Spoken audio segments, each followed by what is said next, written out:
किए थे। अभी हम बिल्कुल क्विक रिवीजन करेंगे। मैंने आपने आपके साथ में स्टार्ट किया था कि इनकम टैक्स हमारा एक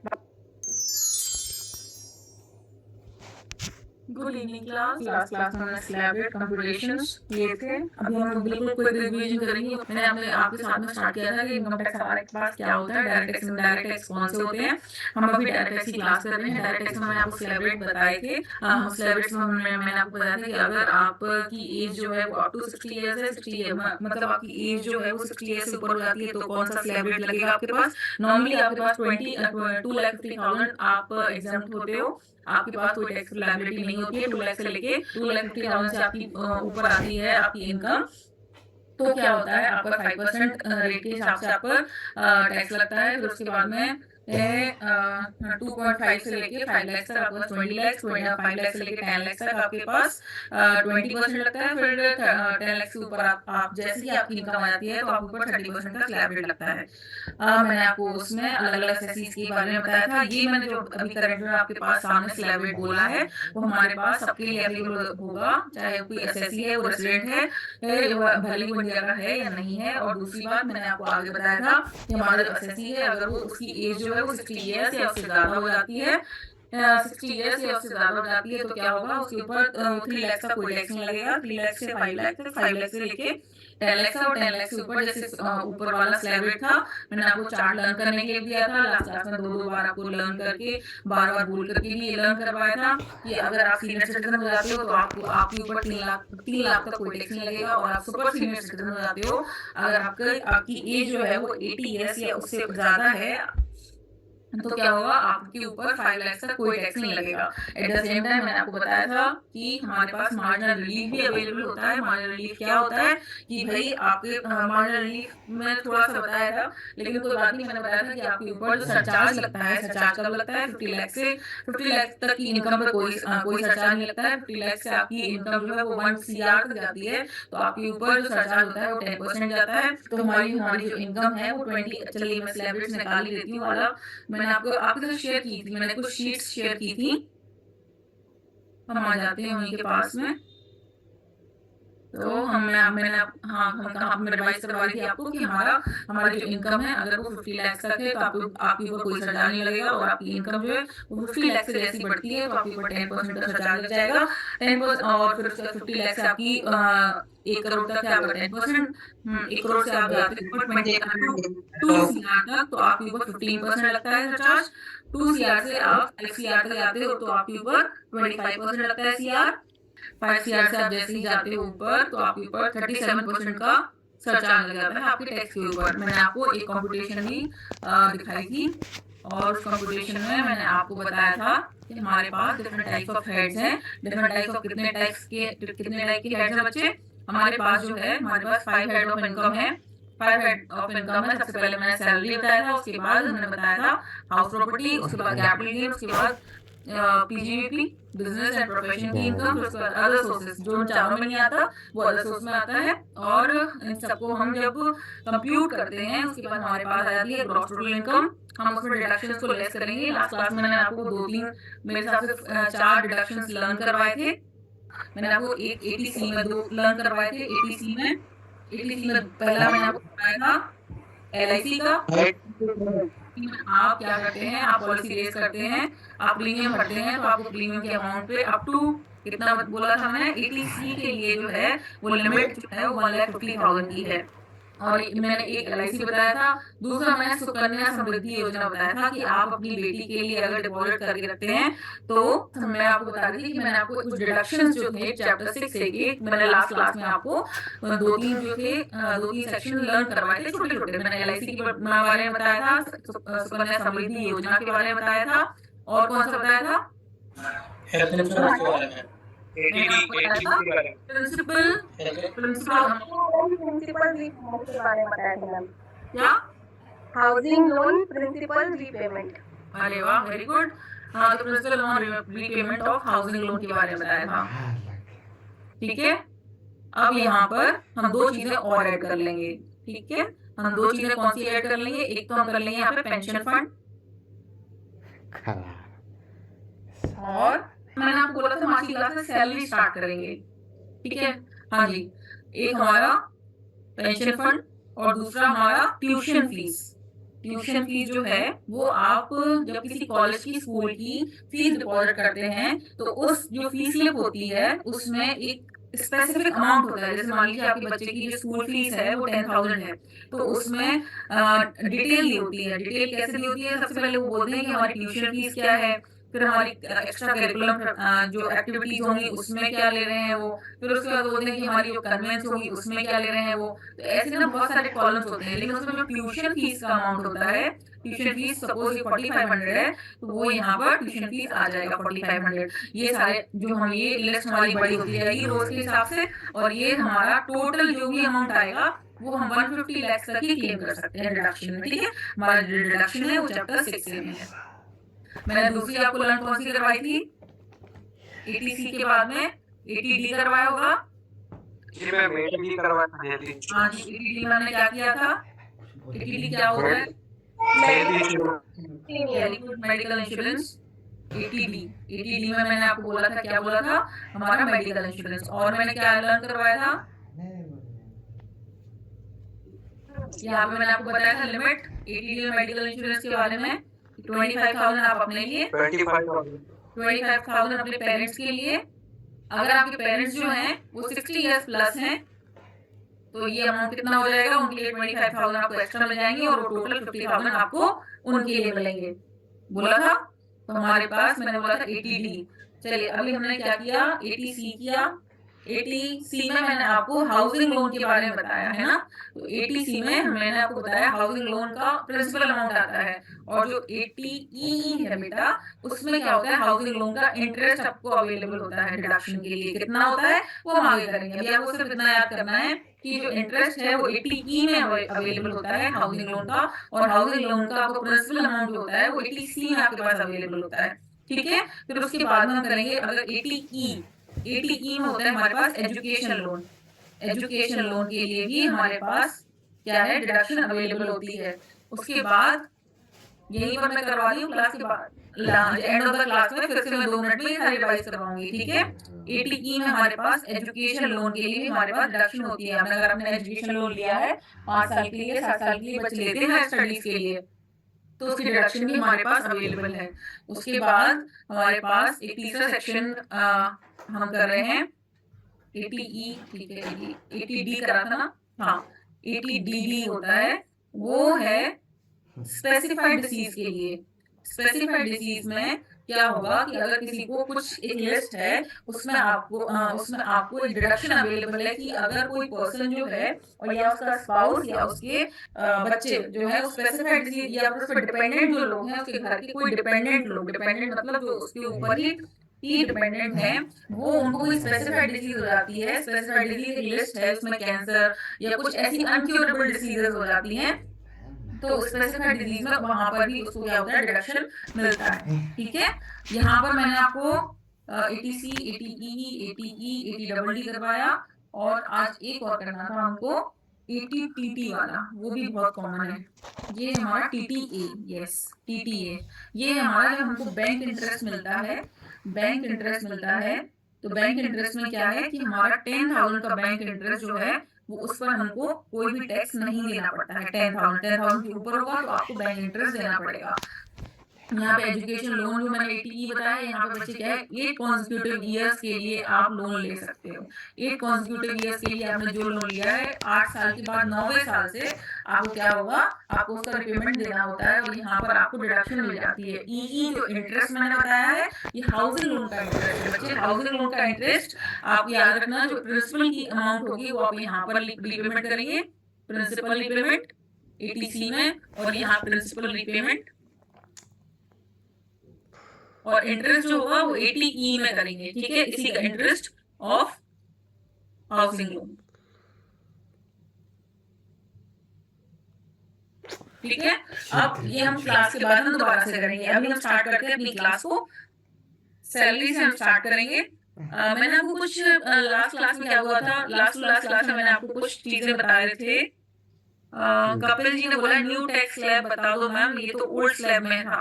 न्यू स्लैब मैंने आपको बताए थे, मैं आपको अगर एक बार में बता दूंगी तो आपको लर्न नहीं होगा, लेकिन न्यू स्लैब में मैंने आपको बताया था, आप पहली क्लास ली थी ना, तभी मैंने आपको बताया था कि जो न्यू रिजीम है उसमें क्या है, न्यू रिजीम में कि 3 लाख तक आप पे कोई टैक्स नहीं लगता है। 3 लाख के बाद 3 लाख से लेके 6 लाख तक 5%, 6 लाख से लेके 9 लाख तक आप पे 10%, और 9 लाख से 12 लाख तक 15%, और 12 लाख से लेके 15 लाख तक आपके ऊपर 20%, और आपके ऊपर 30 लाख से आप जब ऊपर जाते हो तो आप पे लगता है 30%। और आप में से ही मैं से किसी ने पूछा था कि मैम क्या है कि आप ये बताइए कि कौन सी रिजीम आपके लिए बेटर है, न्यू वाली या ओल्ड वाली। तो मैंने आपको बताया था कि बाय डिफॉल्ट आपके ऊपर जो है उसमें डिडक्शन नहीं है। हाँ जी, उसमें डिडक्शन है, क्यों नहीं है? डिडक्शन तो दोनों रिजीम को अवेलेबल है। मैं पूरा इसको रिवाइज करवा देती हूँ। मैं ये बोल रही हूँ कि अब जब मैंने इतनी बात बता ही दी है तो उसको मैं कंक्लूड कर देती हूँ कि हमारे पास क्या है, ओल्ड रिजीम अच्छी है या न्यू रिजीम अच्छी है।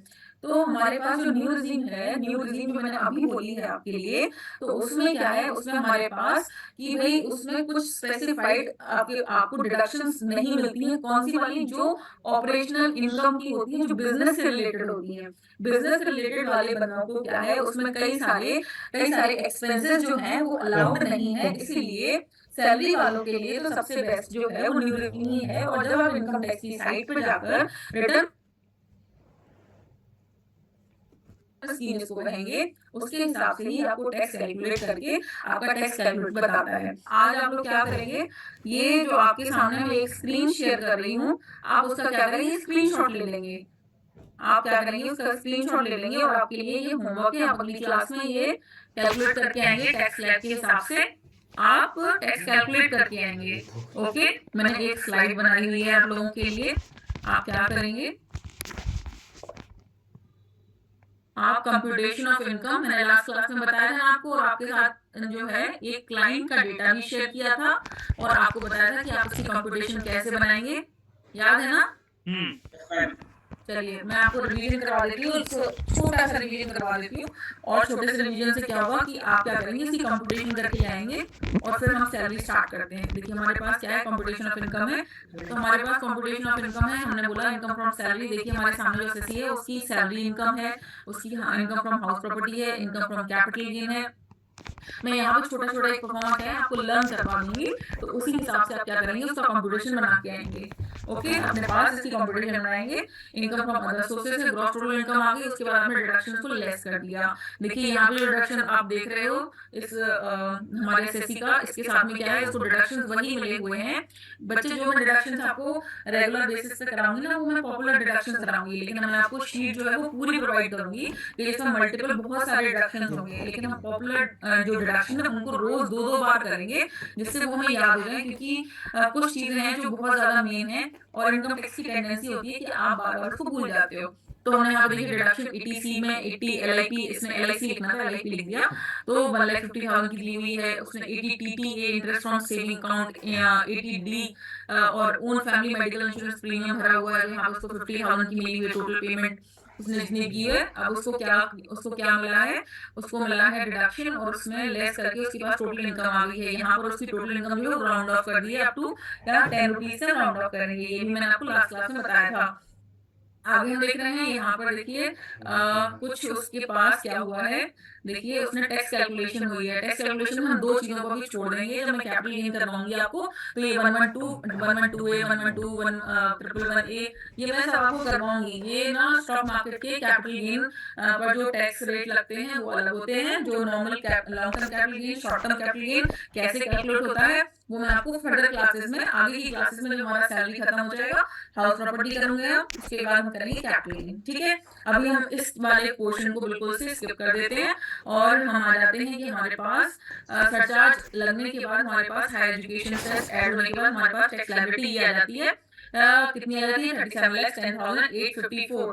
तो हमारे पास ये टैक्स लायबिलिटी आ जाती है। टीडीएस एडवांस टैक्स, हमने जो एडवांस टीडीएस टीसीएस क्या होता है बच्चे, TDS is tax deducted at source, जब हमें कोई पेमेंट मिलती है, जब हमें कोई इनकम रिसीव होती है, तो हमें इनकम पर जब हम at end of the year जब हम टैक्स पे करते हैं, तो हम उसका क्रेडिट ले लेते हैं। और ये जो एंट्री दिख रही है आपको, ये जो लाइन दिख रही है आपको, टीडीएस में लेस किया हुआ है, मतलब हमारा जो क्लाइंट है उसके साथ क्या हुआ है, उसका टीडीएस कटा हुआ है, उसकी जो टैक्सेबल जो टैक्स लायबिलिटी आ रही थी, उसको ऑलरेडी किसी ने जब उसको पेमेंट की थी, चाहे वो सैलरी पर्सन है ये मेनली, तो हमारे पास जो भी इनकम रिसीव हुई है उस पर टीडीएस ऑलरेडी कटा हुआ है। एडवांस टैक्स बच्चे असेसी क्या होता है, असेसी इनकम अर्न करता है प्रीवियस ईयर में और उसका टैक्स भरता है असेसमेंट ईयर में। मैंने आपको स्टार्टिंग की एक दो क्लासेस में बताया था कि प्रीवियस ईयर क्या होता है, असेसमेंट ईयर क्या होता है। प्रीवियस ईयर या फाइनेंशियल ईयर वो है जिस साल की हम कंप्यूट कर रहे हैं इनकम और उसकी असेस कर रहे हैं टैक्स लायबिलिटी। यहाँ पर उसी साल और हम उसके अगले साल में हम देखते हैं कि हमने पिछले साल में क्या कमाया था, जो हमारा 1 अप्रैल से लेकर 31 मार्च तक हमने क्या अर्न किया था। हम ये देखेंगे कि भाई अगर हमने जो भी अर्न किया था तो उसमें हमारा जो टैक्स बनता है हम उसको पे करना है। तो ये तो हम असेसमेंट ईयर में उसकी टैक्स कैलकुलेशन निकाल के पेमेंट कर रहे हैं। लेकिन जब जिस साल में हम अर्न कर रहे होते हैं उसी साल में हम पेमेंट करते हैं प्रोग्रेसिव बेसिस पे 15, 45, 75% ये हमारे रेट ऑफ एडवांस टैक्सेस हैं।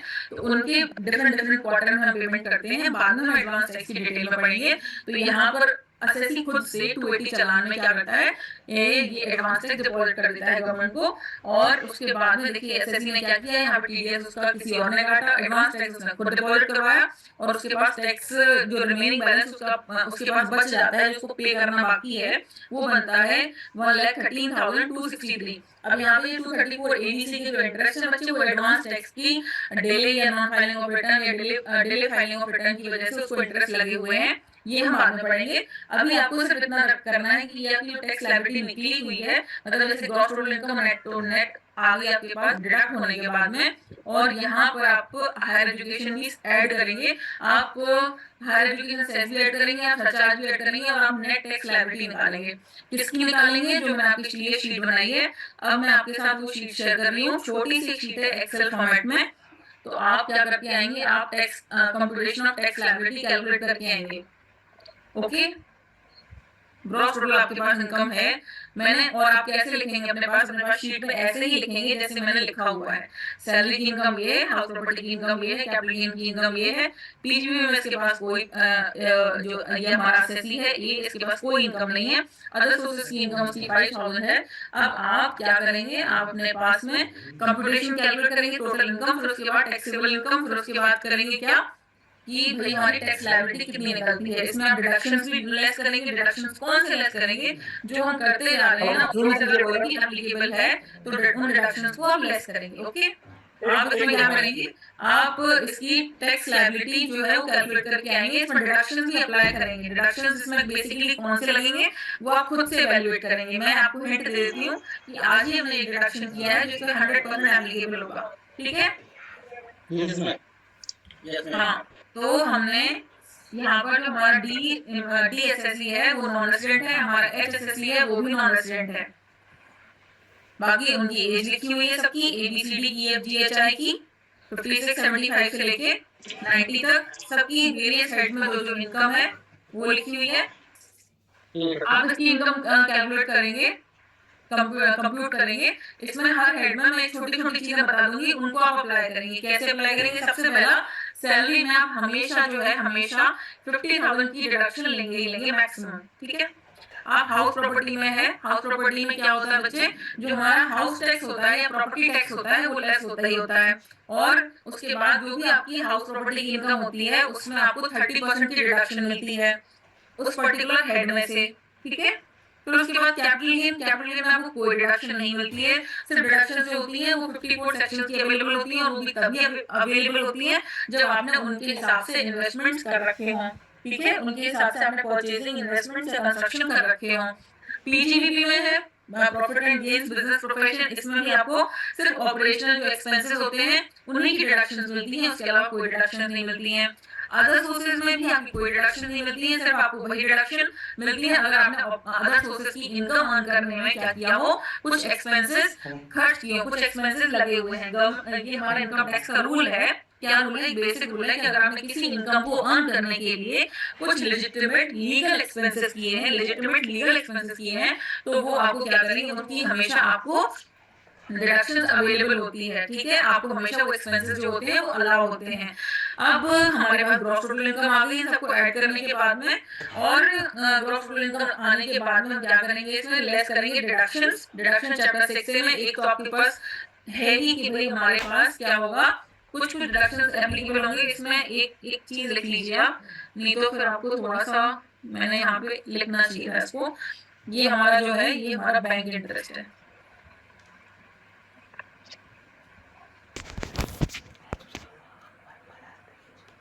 ठीक है। अदर सोर्सेज में हमारा जो है ये बैंक इंटरेस्ट है। मैं आपको एक छोटी सी बात बता रही हूँ, उस चीज को ध्यान रखिए। क्या है, मैंने आपको जो सेक्शन बताया ना डिडक्शन वाला, डिडक्शन टीटीए वाला, टीटीए में मैंने आपको बताया कि आपको बैंक इंटरेस्ट जो होगा वो मैक्सिमम 10,000 तक अलाउड होता है डिडक्शन के लिए। बोला आपको, उसमें एक लाइन मेरी ऐड करनी जरूरी है यहाँ पर, क्योंकि चूंकि आप कंप्यूटेशन बनाएंगे कि हमारा अगर सीनियर सिटीजन होता है उसकी एज 60 ईयर्स से प्लस होती है, तो यही बैंक इंटरेस्ट में उसको डिडक्शन चैप्टर 6 में जो है वो 50,000 तक की अलाउड होती है। याद रहेगा? एक बार रिपीट करेंगे अभी। मैंने बोला कि हमने डिडक्शंस के बारे में बात की आज, ठीक है। मैंने आपको आज 4 नए डिडक्शंस लर्न करवाए, 80C में, 80D में, 80E में, 80 TTA और TTB में आपको नया बता रही हूँ। TTA मैंने आपको बताया कि जो आपको बैंक इंटरेस्ट जो है वो 10,000 तक की आपको डिडक्शन मिलती है, ठीक है। 10,000 तक के बैंक इंटरेस्ट पर आप पर कोई भी टैक्स नहीं लिया जाता। लेकिन सीनियर सिटीजन को, सीनियर सिटीजन मतलब आपका जो एसएससी है वो 60 इयर्स या उससे ज्यादा उसकी एज है, तो उसको क्या होता है, उसको टीटीबी में, 80 टीटीबी में, सेक्शन 80 टीटीबी में 50,000 तक जो है क्या है टैक्स नहीं देना होता है उसको। अप टू 50,000 तक की डिडक्शन अंडर चैप्टर 6 से अलाउड होती है। Okay okay okay okay. अब हम आते हैं वापस अपना कंप्यूटेशन ऑफ सैलरी पे। मैंने आपको लास्ट क्लास में क्या किया था, आपके पास में एक शीट और शेयर करवाई थी, उसमें 3 स्क्रीनशॉट्स थे। उसमें सैलरी का मैंने आपको एक लेआउट दिया हुआ था कि जो हम कंप्यूट करते हैं सैलरी वो कैसे करते हैं। है आपके पास, सब लोगों के पास? Yes ma'am. हाँ जी, उसमें क्या किया था मैं उसी शीट पर जा रही हूँ और हम इसको वहीं से करेंगे, जिससे हमारे पास क्या होगा, ये इजी हो जाएगा करना। उसमें साथ साथ में मैं कुछ नोट्स आपको बताती जाऊंगी। अगर आपको उससे और ज्यादा क्लैरिटी चाहिए है तो क्या कीजिए, आप मेरे से मुझे बता दीजिए नेक्स्ट क्लास में, या इसी क्लास में बता सकते हैं, तो मैं आप वहीं के वहीं आपका डाउट जो है वो क्लियर करती जाऊंगी। ओके, हम कर रहे हैं अपनी PDF फाइल से सैलरी स्टार्ट कर रहे हैं, कंप्यूटेशन ऑफ सैलरी। सबसे पहले हम सैलरी का जो है छोटा सा इंट्रो ले लेते हैं, ठीक है। जो हमारी सैलरी है वो क्या होती है कि जहां पर मास्टर एम्प्लॉय रिलेशनशिप जो है, मास्टर सर्वेंट रिलेशनशिप एग्जिस्ट करता है, वहां पर हमारी सैलरी इनकम अराइज होती है। सैलरी इनकम में 2-3 पॉइंट्स हैं जो ध्यान रखने वाले हैं। पहली बात, जो प्रोफेशनल क्वालिफिकेशन अगर कोई होल्ड करता है और प्रोफेशनल सर्विसेज अपनी प्रोवाइड कर रहा है अंडर एनी कॉन्ट्रैक्ट, तो वो होगा, वो क्या होगा, वो सैलरी इनकम नहीं होगी। क्यों नहीं होगी? क्योंकि वहां पर जो है मास्टर सर्वेंट रिलेशनशिप एग्जिस्ट नहीं करता है। मैंने आपको लास्ट क्लास में एग्जाम्पल दिया होगा, जो हमारा डॉक्टर है वो क्या कर रहा है, हमारे हॉस्पिटल के साथ में, हमारे पास हॉस्पिटल है, वहां पर वो अपने आप को एनरोल करता है और अपने नंबर ऑफ पेशेंट्स के बेसिस पर क्या करता है, अपनी प्रोफेशनल क्वालिफिकेशन पर बेसिस पर प्रोफेशनल फी चार्ज करता है। जब वो प्रोफेशनल फी चार्ज करेगा तो वो वहां पर क्या हो रहा है, वहां पर मास्टर एम्प्लॉय रिलेशनशिप जो है वो एग्जिस्ट नहीं कर रहा, वो उसका सर्वेंट नहीं है, ठीक है। वो उसका सर्वेंट नहीं है, तो वहां पर उसको क्या, वो सैलरी इनकम में उसकी की इनकम कंप्यूट नहीं की जाएगी, वो होगी उसकी प्रोफेशनल इनकम। दूसरा एग्जांपल मैं दे सकती हूँ कि हमारा जो चार्टेड अकाउंटेंट होता है उसमें 2 तरीके के होते हैं। अब वो एक तो सर्टिफिकेट ऑफ प्रैक्टिस होल्ड करते हैं, एक वो होते हैं वो जॉब बेसिस पर होते हैं। जो जॉब बेसिस पर होते हैं वो तो आपके सैलरीड एम्प्लॉयज हैं, लेकिन कुछ ऐसे होते हैं जो क्या करते हैं, वो बोलते हैं हम सर्टिफिकेट ऑफ प्रैक्टिस होल्ड कर रहे हैं, साथ में हमारे पास साइनिंग पावर है और हम परसेंटेज बेसिस पर रहेंगे, हम आपके एम्प्लॉय नहीं है, तो वहां पर ही मास्टर सर्वेंट रिलेशनशिप जो है वो एग्जिस्ट नहीं करता है। इसीलिए उनकी इनकम की जो है वो प्रोफेशनल क्वालिफिकेशन के बेसिस पर प्रोफेशनल इनकम में आएगी, ना कि सैलरी हेड में। तीसरी चीज कि हमारे जो MLA MPs होते हैं, जो पब्लिक सर्वेंट्स जिनको हम कहते हैं, उनकी इनकम भी जो होती है वो हमारी सैलरी हेड में नहीं आती है, वो इनकम फ्रॉम अदर सोर्सेज में आती है। वो पब्लिक सर्वेंट्स जो कौन से जो IAS IPS है, IAS IPS होते हैं वो तो सैलरी हेड में ही आएंगे, लेकिन जो दूसरे हैं एमएलए वगैरह हैं, एमएलए एमपी जो लोकसभा राज्यसभा के बेसिकली सदस्य हैं, तो उनकी इनकम जो होती है वो इनकम फ्रॉम अदर सोर्सेज में आएगी। फिर उसके बाद में कुछ ऐसी इनकम्स होती हैं जैसे पार्टनरशिप फर्म में जो पार्टनर होता है उसको सैलरी दी जाती है पार्टनरशिप की तरफ से, पार्टनरशिप फर्म की तरफ से। एलएलपी में भी ये प्रोविजन है कि उसको सैलरी दी जाती है। LLP is limited liability partnership firm. तो वहां पर जब उसको सैलरी मिलती है बच्चे, तो वो हमारी क्या होती है, वो हमारी सैलरी इनकम नहीं होती है, वो हमारी इनकम फ्रॉम बिजनेस मानी जाती है। तो हमें कुछ प्रोविजंस जो है सैलरी के अपने अपने दिमाग में रखने पड़ेंगे सैलरी करते टाइम पे, कि ये लोग जो हैं इनकी इनकम जो है वो अदर सोर्सेज या पीजीबी में आ रही है, इनको हम इनकम फ्रॉम सैलरी हेड में नहीं लिखेंगे। अब हमारे पास जो है ये प्रोफार्मा दे रखा है, इसमें क्या होगा आपको इजी रहेगा समझना कि हमारे पास, मैं यहाँ पे कुछ कुछ चीजों को स्किप कर दूंगी क्योंकि उसके बारे में आपको डिटेल में अगली क्लास में बताऊंगी। अभी हम एक छोटा कुछ कुछ मतलब 70 से 80% कवर कर लेंगे आज सैलरी का, और अगली क्लास में हम छोटी छोटी कैलकुलेशंस को सीखेंगे और हमारी क्लास खत्म हो जाएगी, और उसकी अगली क्लास में हम क्या करेंगे, ITR 1 फाइल करेंगे। ठीक है। ओके। हाँ, यहाँ पे हमारे सामने दिख रहा है बेसिक सैलरी। बेसिक सैलरी क्या होती है, हमारी जब सैलरी स्लिप मिलती है बच्चे, तो क्या होता है हमारे पास, सबसे पहले हमें बेसिक सैलरी मिलती है कि ये आपका बेस है सैलरी का, इसी पर हम दूसरी कैलकुलेशंस करेंगे। ये तो आपका आपके लिए जेन्युइन बेस बना दिया उन्होंने सैलरी का कि ठीक है आपकी बेसिक कितनी है। फिर उसके बाद फीस और कमीशन। कमीशन क्या होता है कि जब कोई कार या फिर कोई भी ऐसा सामान जो बड़ा एक जैसे कोई बड़ी चीज सेल हो रही होती है, जैसे मान लो कोई प्लॉट वगैरह सेल हो रहे होते हैं, तो वहां पे जो सेलिंग जो ब्रोकर्स होते हैं तो वो सैलरी बेसिस पर भी होते हैं, और उनको साथ में एक सेट परसेंटेज मिलता है। सेट परसेंटेज जो भी उसका अमाउंट होगा टर्नओवर के बेस पे या फिर किसी और के बेस पर, कुछ किसी एक पर्टिकुलर फीस उनके लिए अवेलेबल होगी कि विद एवरी सेल आपको 5,000 रुपए दिए जाएंगे या 2,000 रुपए दिए जाएंगे, तो उनको क्या होगा, उनको कमीशन मिलेगा। तो बेसिक सैलरी तो आपका बेस अमाउंट हो गया, आपका कमीशन और जो फीस है वो भी आपकी 100% टैक्सेबल होती है। इसमें कोई भी इफ एंड बट नहीं है। कमीशन का बेस क्या होना चाहिए, कमीशन है 100% टैक्सेबल होगा। उसके बाद बोनस। बोनस भी कई टाइप का होता है। मेनली हम लोग के सामने जो बोनस पॉपुलर है वो दिवाली बोनस है, तो वो फेस्टिव भी हो सकता है, नॉन फेस्टिव भी हो सकता है। आपका जो बोनस होगा वो आपको 100% क्या होगा, टैक्सेबल होगा। इसके बाद आपकी स्टार्ट हो जाती है अलाउंसेस। अलाउंसेस में सबसे पहला सबसे कॉमन जो है डियरनेस अलाउंस। डियरनेस अलाउंस हमेशा टैक्सेबल होती है और वो 100% टैक्सेबल होगी, उसमें उसमें भी हम इफ एंड बट नहीं करते हैं। डियरनेस अलाउंसेस भी दो टाइप की होती है, एक होता है इन टर्म्स, एक होता है not in terms. In terms वो वाली होती है जब हम रिटायरमेंट बेनिफिट जब कैलकुलेट कर रहे होते हैं, तो उसमें डीएनएस अलाउंसेस को भी को बेस लेके चलते हैं और वो बेसिक सैलरी में ऐड हो जाती है। यहाँ पर उससे कोई लेना देना नहीं है। डीएनएस अलाउंस है, इसका मतलब वो 100% टैक्सेबल होगा। देखिए मैं कुछ पॉइंट जो यहाँ पे आपको पूरी मेरे पास जो है यहाँ पे 4-5 शीट्स हैं, उसमें मैं कुछ कुछ चीजों को स्किप कर दूंगी। कुछ वो पॉइंट्स मैं आपको बोलूंगी कि मैं अगले क्लास में इसको डिटेल में बताऊंगी, तो उससे रिलेटेड आप मेरे से डाउट मत पूछना, ठीक है, क्योंकि वो अगली क्लास में मैं 100% कवर ही करूंगी, और जब मैं बता रही होंगी ना अगली क्लास में, तभी आप मेरे से उस टाइम पे उसके डाउट पूछेंगे तो मैं आपको क्लियर भी कर दूंगी। अभी हम सिर्फ बेसिक समझ रहे हैं और अगली क्लास में हम उसको डिटेल में समझेंगे, ठीक है।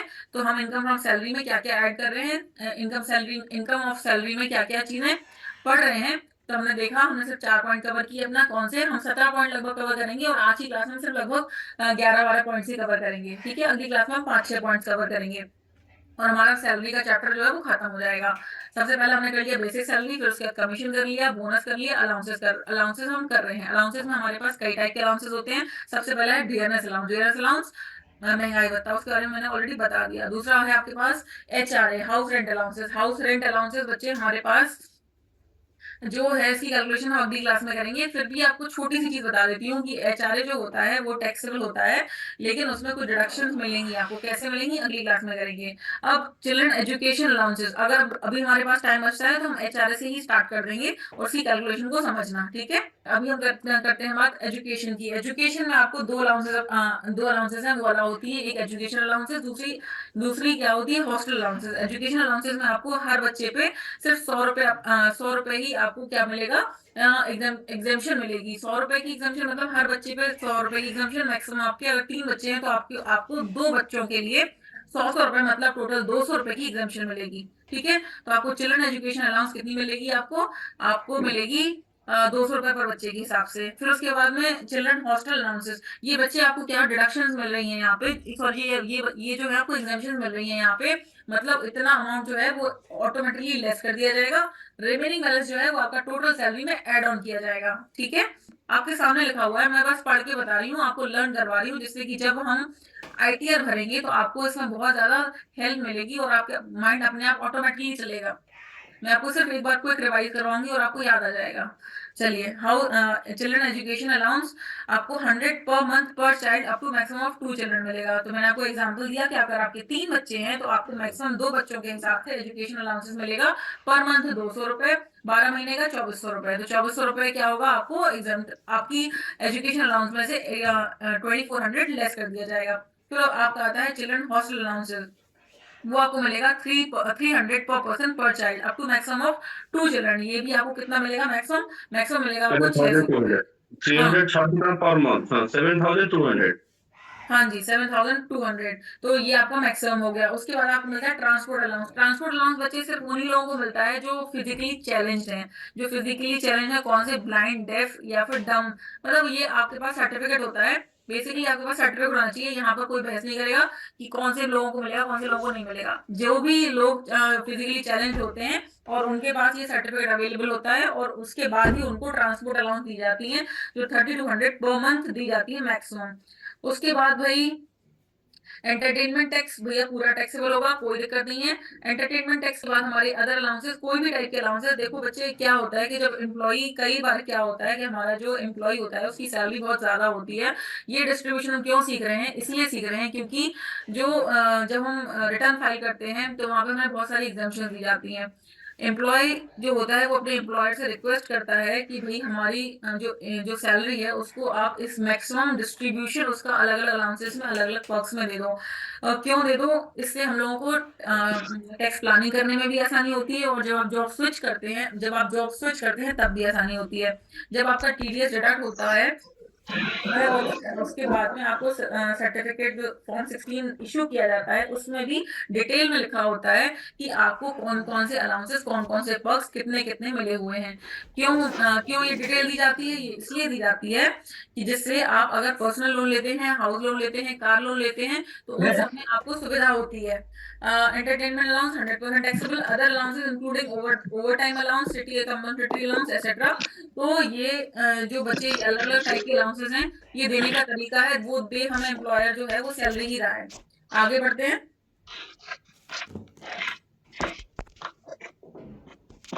Taxable perquisites. अच्छा, टैक्सेबल परक्विजिट में ये वाला पोर्शन जो है वो हम छोड़ देते हैं। ये नेक्स्ट क्लास में स्टार्टिंग से ही जब एचआरए करेंगे तो हम ये परक्विजिट करेंगे। हम अब आ जाते हैं अपने दूसरे पेज पर। क्लास में हमारे 2 पॉइंट छूट गए हैं, उसको मैं कवर कर लेती हूँ। परक्विजिट में मैंने आपको जो टैक्सेबल परक्विजिट है उसमें मैंने ए पॉइंट को स्किप कर दिया है, हम बी पॉइंट को कवर कर रहे हैं। हाँ जी, अब आगे देखते हैं। मैंने परक्विजिट में जो हमारे टैक्सेबल परक्विजिट चल रहे थे उसमें मैंने ए पॉइंट को जो है वो स्किप किया है। उसके बाद में obligation of employer discharge by employer. देखिए यहाँ पर लिखा हुआ है for professional tax paid by the employer.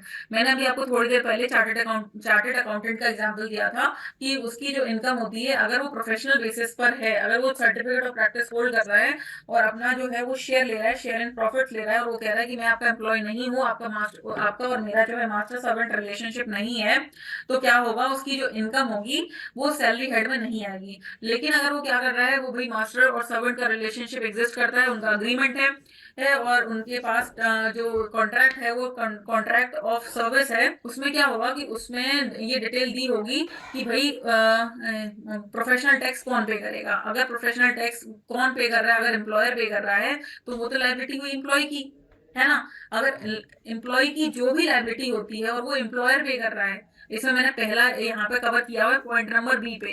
Point number B पे यहाँ पर लिया है obligation of employer discharge by employer, for example professional tax paid by employer. Professional tax chartered accountant का प्रोफेशनल टैक्स होता है जो ईयरली उसको पे करना होता है, चाहे एसीसीए का ईयरली टैक्स उसको पे करना होता है। लॉ फर्म्स में भी एडवोकेट को, बार काउंसिल को क्या करना होता है, ईयरली एक अमाउंट पे करना होता है कि भाई हम बार काउंसिल के मेंबर हैं। तो जो एम्प्लॉयर जो है अगर अपने एम्प्लॉय का कोई भी एक्सपेंस मीट आउट करता है, कोई भी एक्सपेंस जो है वो डिस्चार्ज करता है, तो वो अमाउंट जो है वो उसका total taxable income under salary में आ जाएगा।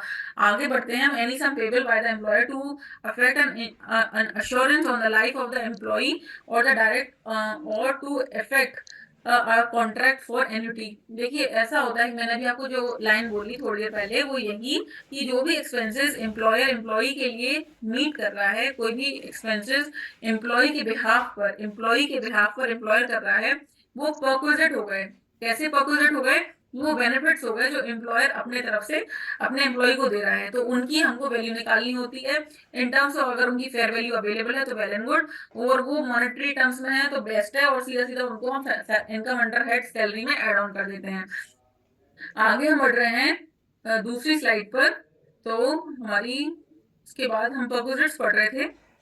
परक्विजिट्स में हम देख रहे थे कि हमारे पास सी पॉइंट तक मैंने कवर की है, और सी पॉइंट तक मैंने आपको बताया कि कोई भी sum payable to by the employer हो गया, अश्योरेंस हो गया, लाइफ इंश्योरेंस पॉलिसी के लिए उसने प्रीमियम दे दिया, उसने कुछ भी करा है भाई, तो क्या होगा कि वो परक्विजिट्स में ऐड होगा। उसका टैक्सेबल अमाउंट अगर उसका मॉनेटरी अमाउंट डिफाइंड है तो क्या होगा, वो इनकम अंडर हेड सैलरी में ऐड ऑन हो जाएगा। यहाँ पे डी पॉइंट में दिया हुआ है कि इन रिकॉग्नाइज प्रोविडेंट फंड जो एग्रीगेट अमाउंट कौन एम्प्लॉयर मेट आउट कर रहा है एम्प्लॉइज के, कौन कौन से रिकॉग्नाइज प्रोविडेंट फंड, एनपीएस, ये है national pension scheme. National pension scheme में है क्या प्राइवेट एम्प्लॉय पब्लिक एम्प्लॉय दोनों टाइप के एम्प्लॉयज जो हैं वो एनपीएस में sorry NPS under national pension scheme, इसमें गवर्नमेंट के ये वाला जो CCD1 है बेटा, तो ये जो है वो गवर्नमेंट एम्प्लॉयज को दिया जाता है स्पेसिफिकली कि भाई आपके पेंशन आगे के लिए, ठीक है। तो सुपर एनुएशन फंड भी इसमें ऐड ऑन हो गया। और अगर कोई एम्प्लॉयर है वो 7,50,000 तक, अगर कोई इससे ऊपर का अमाउंट जो है, इससे ऊपर का अमाउंट 7,50,000, अगेन 7,50,000 से ऊपर का अमाउंट जो है वो कंट्रीब्यूट कर रहा है किन में, रिकॉग्नाइज प्रोविडेंट फंड में, CCD एनपीएस में या फिर सुपर एनुएशन फंड में, तो वो इसका उसको हम डायरेक्टली क्या करेंगे, सैलरी हेड में टैक्सेबल कर देंगे। यहाँ पर जो हम ये सारे फंड जो इकट्ठे हुए हैं हमारे पास 3 टाइप के, इसमें इंटरेस्ट भी मिलता है इन पर, इनको हम इन पे ये जब अमाउंट इकट्ठा होता जाता है तो हो सकता है रिकरिंग बेसिस पर हो, ना हो तो मंथली बेसिस पर क्या होता है, इंटरेस्ट जो है वो एड ऑन होता जाता है, क्रेडिट होता जाता है। तो उस अमाउंट को भी हम क्या करेंगे, अपने सैलरी इनकम के हेड में ही टैक्सेबल करेंगे। यहाँ पर जो इंटरेस्ट का अमाउंट या डिविडेंड का अमाउंट मिल रहा है इन पर्टिकुलर 3 स्कीम्स में, तो उसको हम कंसिडर नहीं करेंगे कि वो हम TTE में उसकी जाके डिडक्शन ले लें। मैंने आपको स्टार्टिंग की क्लास में बताया कि आपके पास डिडक्शंस अवेलेबल हैं 80 TTA में 10,000 की। तो अगर बैंक से रिलेट होके आपको एनपीएस में कोई अमाउंट मिल रहा है और इन टर्म्स ऑफ इंटरेस्ट मिल रहा है, तो आप उसमें टीटीए का डिडक्शन नहीं ले सकते। आपको सीधे सीधे ये करना है कि आपको सैलरी हेड में टैक्सेबल कर देना है, कोई डिडक्शन इसका नहीं मिलेगा। वो भी कब, जब 7,50,000 से ऊपर आपका अमाउंट इसमें जाता है। Value of use of motor car, ये अभी इसको स्किप कर देते हैं, हम आगे देखते हैं।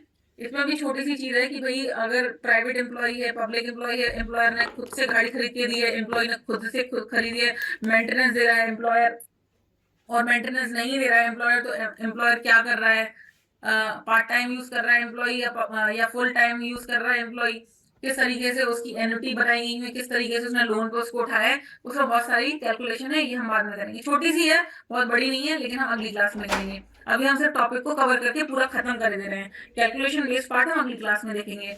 एनी अदर परक्विजिट्स, मैंने आपको स्टार्ट में 3-4 पॉइंट करने से पहले ही बताया था कि आपके जो भी परक्विजिट्स हमारे एम्प्लॉय को मिल रहे हैं, कोई भी बेनिफिट्स एम्प्लॉय को मिल रहे हैं, तो जैसे उसको स्वीपर मिला, गार्डन मिला, वॉचमैन मिला, गैस इलेक्ट्रिसिटी, कोई भी खर्चा जो हमारे एम्प्लॉयर ने उठाया है, कोई भी एजुकेशनल इंस्टीट्यूट जो एम्प्लॉयर का है जहां पर उसके बच्चे पढ़ रहे हैं, तो उनका एक्चुअल कॉस्ट जो है, एक्चुअल कॉस्ट क्या होगा, टोटल हेड सैलरी में उसकी इनकम में ऐड कर लिया जाएगा। यहाँ पर एक छोटा सा पॉइंट है, वो क्या है कि अगर एजुकेशनल इंस्टीट्यूट है एम्प्लॉयर का और एम्प्लॉई, जैसे ऐसा होता है ना, बड़े स्कूल्स हैं, कॉलेजेस हैं, तो उनके जो एम्प्लॉईज होते हैं वो अपने बच्चों को उन्हीं स्कूल्स में, कॉलेज में पढ़ा देते हैं। वो बोलते हैं भाई हमें यहाँ से बहुत सारे बेनिफिट मिलते हैं।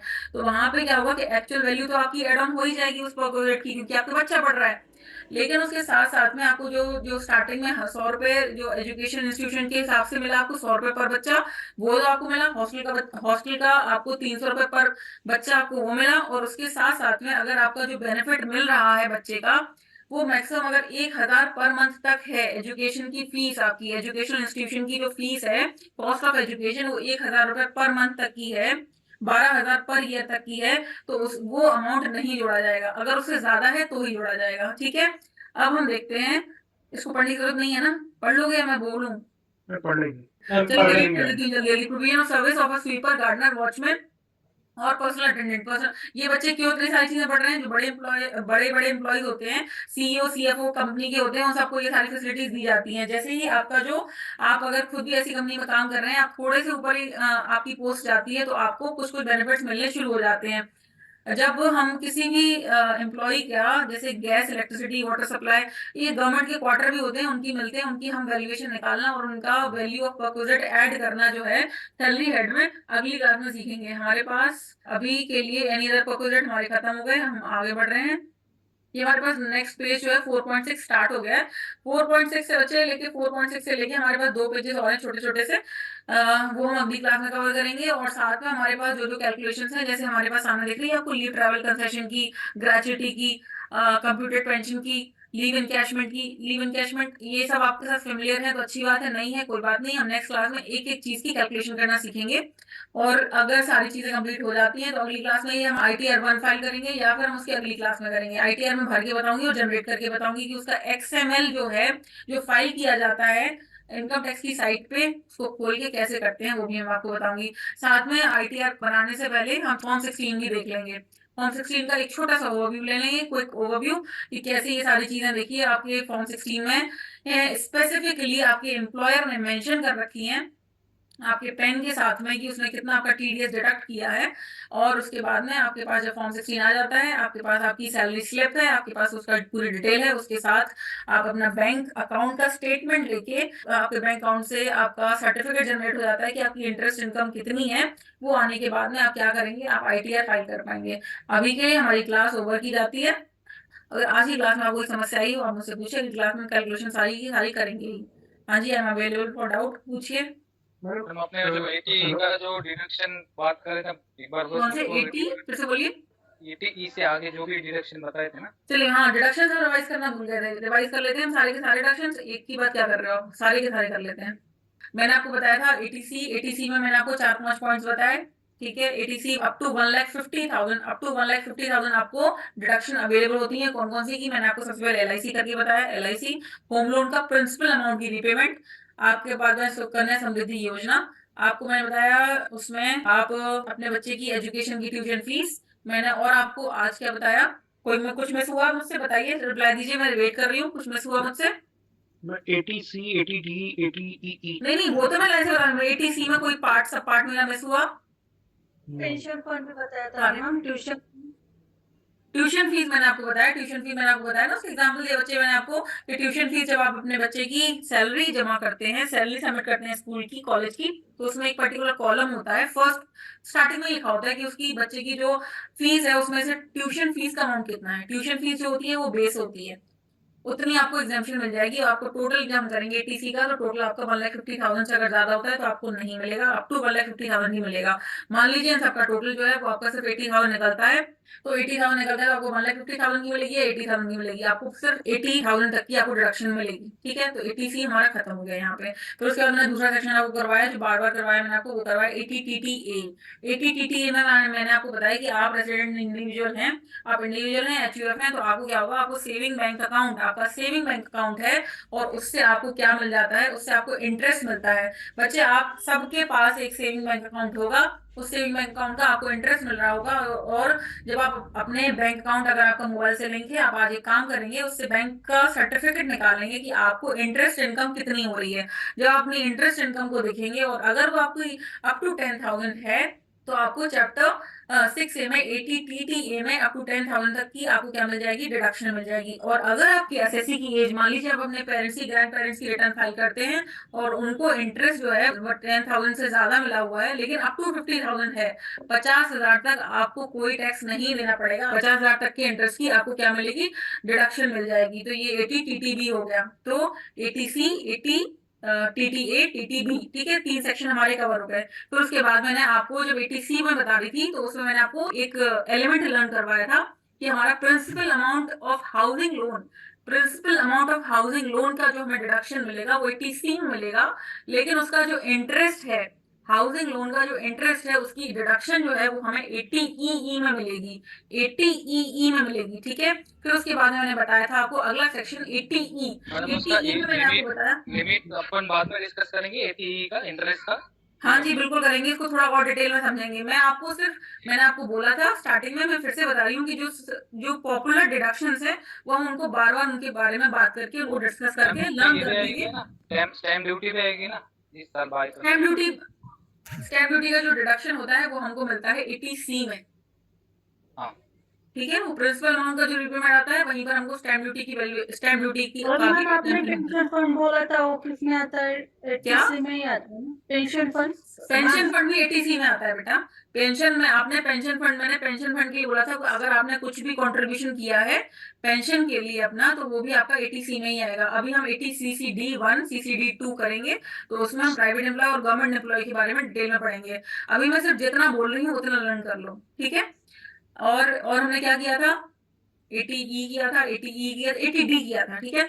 80D में मैंने आपको बताया था कि अगर आपने मेडिकल इंश्योरेंस लिया हुआ है अपने लिए, अपने पेरेंट्स के लिए, तो आपको अप टू 25,000 तक की क्या मिलेगी, डिडक्शन मिलेगी 80D में, ठीक है। अगर आपके पेरेंट्स जो हैं वो सीनियर सिटीजन है, आपको ये स्पेसिफाई करना पड़ेगा कि आपके जो पेरेंट्स हैं वो सीनियर सिटीजन है और उनके लिए आपने मेडिकल इंश्योरेंस लिया हुआ है, तो आपको उनके लिए कितनी डिडक्शन मिलेगी, 50,000 तक की, ये मैक्सिमम अमाउंट है, ठीक है। अब हम क्लास ऑफ करें।